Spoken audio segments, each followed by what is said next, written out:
ሰላም ጤና ይስጥልኝ ክቡራትና ክቡራን ውድ የዩቲዩብ ቤተሰቦች እንደምን አላችሁ?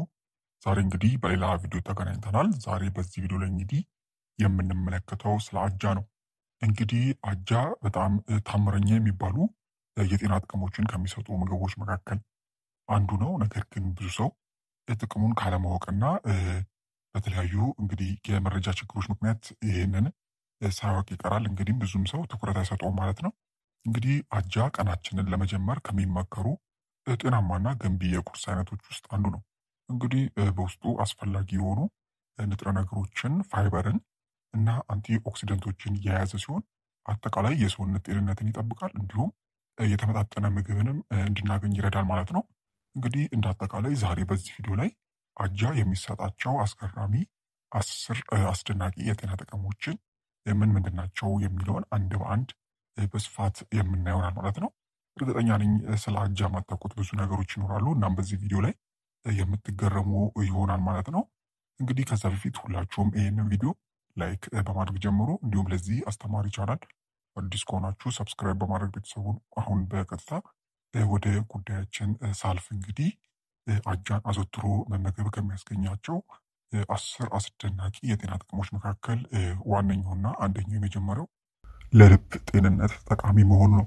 እንግዲህ አጃ ቤታ ግሉካን የተባለ የሚያማማ ፋይበርን ይዟል። ይህ ፋይበር እንግዲህ መጥፎ ኮሌስትሮልን ለመቀነስ ይረዳል ማለት ነው። እንግዲህ የልብ በሽታ ተጋላጭነትን ለመቀነስና የደም ዝውውርን ለማሻሻል አጃ በጣም ትልቁን ሚና የሚጫወት ይሆናል ማለት ነው። ስለዚህ ከአጃ አስደናቂ የጤና ጥቅሞች መካከል አንደኛውና የመጀመሪያው ለልብ ጤንነት ነው ማለት ነው። ወደ ቀጣዩና ወደ ሁለተኛው ስናልፍ እንግዲህ ሁለተኛው የደም ስኳር መጠንን ይቆጣጠራል። እንግዲህ ይህ ወሳኙ ጥቅም የሚባለው ነው። እንግዲህ ችላ መባልም የሌለበት ከስኳር ጋር ተያይዞ እንግዲህ አጃ ትልቁን ሚና የሚጫወት ይሆናል። እንግዲህ በአጃ ውስጥ ያለው ከፍተኛ የፋይበር መጠን ስኳር በሰውነት ውስጥ ቀስ ብሎ እንዲመጠጥ ያደርጋል። በዚህ ምክንያት እንግዲህ የስኳር ህመምተኞች ወይም ደግሞ የደም ስኳር መጠን መጨመርን ለመቆጣጠር ለሚፈልጉ ሰዎች በጣም ምርጡ ምርጫ ነው ማለት ነው። ስለዚህ በየዕለቱ አመጋገባችሁ ላይ ልታካትቱት የሚገባው አንዱ አጃ ነው ማለት ነው። ቀጣዩና ሶስተኛው እንግዲህ ክብደትን ለመቆጣጠር መርዳቱ ነው። እንግዲህ አጃ ለረጅም ጊዜ ጥጋብ እንዲሰማችሁ በማድረግ አስፈላጊ የምግብ ፍላጎትን ይቀንሳል። እንግዲህ በፋይበር የበለጸገ በመሆኑም የምግብ ፍላጎትን በመቆጣጠር ጤናማ ክብደትን ለመቀነስ ይደግፋል ማለት ነው። ስለዚህ የምግብ ፍላጎት ብዙ እየበላችሁ ለምትቸገሩ እንግዲህ ክብደትን ከመቆጣጠር አንጻር አጃ ሌላኛው ጠቀሜታው ነው ማለት ነው። ወደ ቀጣዩና ወደ አራተኛው ስናልፍ እንግዲህ አራተኛው የምግብ መፈጨትን ያሻሽላል። እንግዲህ ከጨጓራ ጋር ተያይዞ በጣም አስቸጋሪ ሁኔታ ውስጥ ላላችሁ አጃ ሌላኛው ምርጫ ነው ማለት ነው። እንግዲህ በአጃ ውስጥ የሚገኘው የሚሟሟው ፋይበር ጤናማ የአንጀት እንቅስቃሴን በማበረታታት የሆድ ድርቀትን ይከላከላል ማለት ነው።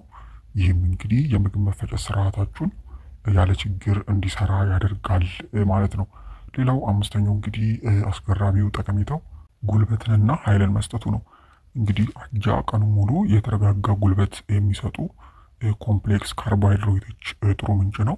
እንግዲህ በተለይም ለቁርስ ወይም ደግሞ ከስፖርት እንቅስቃሴ በፊት እንደ ኃይል ሰጪ የሚሆን ምርጥ ምግብ ነው ማለት ነው።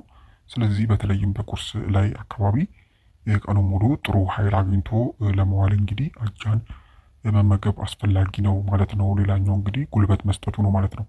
ወደ ቀጣዩና ወደ ስድስተኛው ስናልፍ እንግዲህ ኢሚዩኖ ሲስተም ማለትም የበሽታ የመከላከል አቅምን ያጠነክራል።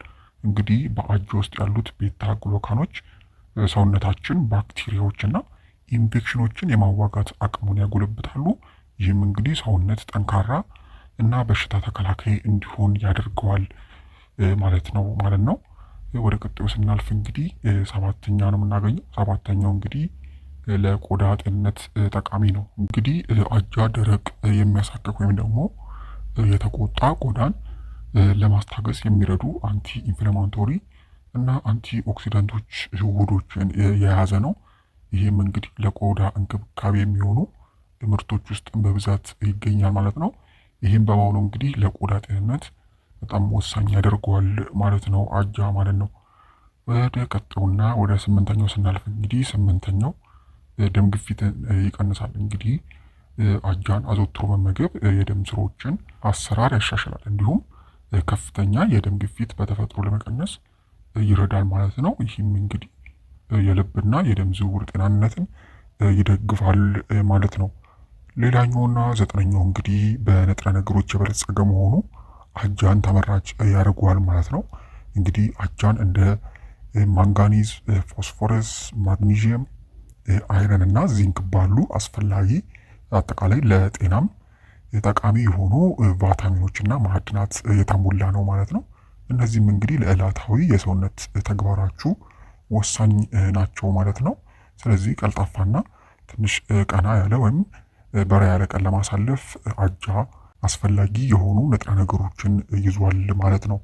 የመጨረሻውና አስረኛው እንግዲህ ወሳኝ ነው ብዬ አስባለሁ። እንግዲህ የካንሰር ተጋላጭነትን የመቀነስ እድል ያሰፋል ማለት ነው። እንግዲህ በአጃ ውስጥ የሚገኘው አንቲኦክሲደንቶች እና ፋይበሮች በአንጀት ካንሰር እና ከኢንፍላሜሽን ጋር የተያያዙ ሌሎች በሽታዎችን ለመከላከል የሚረዳ ይሆናል ማለት ነው። እንግዲህ እነዚህ ከላይ የነገርኳችሁ ማታውቋቸውና አስገራሚ የሚባሉ የአጃ ጠቀሜቶች ናቸው። እነዚህም እንግዲህ ለልብ ጤንነት፣ የደም ስኳር መጠንን ለመቆጣጠር፣ ክብደትን ለመቆጣጠር ወይም ደግሞ ክብደት ለመቀነስ ማለትም ጤናማ የሰውነትን ክብደትን ለመያዝ፣ የምግብ መፈጨትን ማሻሻሉ፣ ይህም ከጨጓራ ጋር ተያይዞ ነው ብያችኋለሁ። ቀኑ ሙሉ ኃይል እንድታገኙ ማድረጉ፣ የበሽታ መከላከል አቅምን ማጠንከሩ፣ ለቆዳ ጤንነት፣ የደም ግፊትን መቀነሱ እንዲሁም በንጥረ ነገሮች የበለጸጉ መሆኑና አጠቃላይ የካንሰር ተጋላጭነትን ለመቀነሱ እንግዲህ አስገራሚ የጤና ጥቅሞች ናቸው ማለት ነው። እንግዲህ እናንተም በየቀኑ አጃ ቁርስ ብቻ አይደለም ወደ ተሻለ ጤንነት የሚወስድ እርምጃ ነው። ስለዚህ ቀናችሁን በኃይልና በጉልበት ለመጀመር ከፍራፍሬዎች ከለውዝ ወይም ደግሞ ከማር ጋር በመቀላቀል ጣፋጭና ገንቢ ምግብ ቁርስ ላይ ማድረግ የምትችሉ ይሆናል ማለት ነው። እንግዲህ ውድ ቤተሰቦች ለዛሬ ይሄ ነበረ። አይሆፕ በዚህ ቪዲዮ ላይ እንግዲህ እጅግ ጠቃሚ ቪዲዮ እንዳገኛችሁበት፣ ሀሳብ አስተያየት እንዲሁም ጥያቄ ካላችሁ በታች በኮሜንት ማስፈራው ላይ ማስቀመጥ የምትችሉ ይሆናል ማለት ነው። እስከ ቪዲዮ ፍጻሜ አብራችሁኝ ስለነበራችሁ እጅግ በጣም አመሰግናለሁ። ፈጣሪ ያክብርልኝ። በቀጣይ በሌሎች ቪዲዮዎች የምንገናኝ ይሆናል። እስከዛው በያላችሁበት ፈጣሪ ሰላሙን ያብዛላችሁ። ደህና ሁኑ። ቻው